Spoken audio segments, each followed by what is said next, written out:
Halo semuanya, kalian pasti udah gak asing lagi kan sama yang namanya kekerasan. Nah, kalian tahu gak nih, kira-kira ada gak sih undang-undang yang mengatur tentang perlindungan hukum terhadap perempuan korban kekerasan? Dan apa sih upaya yang bisa kita lakukan jika kita menjadi korban kekerasan? Nah, di sini aku bakal bahas ya, pengertian, dasar-dasar hukum, bentuk perlindungan hukum, terus tantangan apa sih yang dihadapi dalam perlindungan hukum perempuan ini?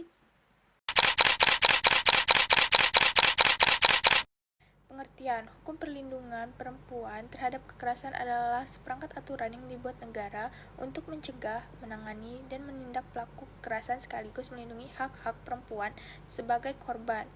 Perlindungan ini meliputi aspek hukum, medis, psikologis, hingga sosial. Dasar hukumnya di Indonesia yaitu 1. Undang-Undang 1945 Pasal 28G dan 28I, yaitu menjamin hak setiap orang untuk hidup aman, bebas dari penyiksaan serta mendapat perlindungan dari diskriminasi. 2. Undang-Undang Nomor 23 Tahun 2004 tentang PKDRT, yaitu mengatur pencegahan dan penindakan kasus kekerasan dalam rumah tangga termasuk perlindungan bagi istri, anak, atau anggota keluarga lain. 3. Undang-Undang Nomor 12 Tahun 2022 tentang TKRS, yaitu memberikan perlindungan menyeluruh bagi korban kekerasan seksual, baik fisik maupun non-fisik, dengan prosedur hukum yang lebih berpihak kepada korban. 5.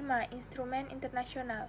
Indonesia telah meratifikasi CEDAW atau Convention on the Elimination of All Forms of Discrimination Against Women, yang mewajibkan negara melindungi perempuan dari diskriminasi dan kekerasan. Mekanisme yang bisa ditempuh oleh korban. 1. Melapor ke kepolisian untuk proses hukum. 2. Meminta perlindungan dari LPSK, Lembaga Perlindungan Saksi dan Korban.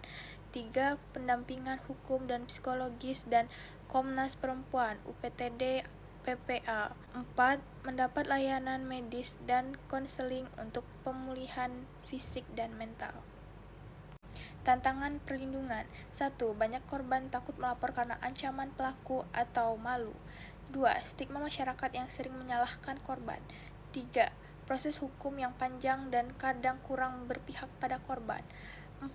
Kurangnya pemahaman aparat hukum terkait perspektif gender. Upaya penguatan. 1. Penegakan hukum tegas dan adil dengan perspektif korban. 2. Edukasi masyarakat tentang bahaya kekerasan dan kesetaraan gender. 3. Layanan terpadu satu pintu agar korban tidak berbelit dalam mencari pertolongan. 4. Pendampingan psikologis, medis, dan sosial agar korban bisa pulih. 5. Pemberdayaan perempuan supaya berani melawan kekerasan dan melapor. Terakhir, kesimpulan. Hukum perlindungan perempuan terhadap kekerasan di Indonesia sudah cukup kuat secara normatif karena ada undang-undang ratifikasi konvensi internasional.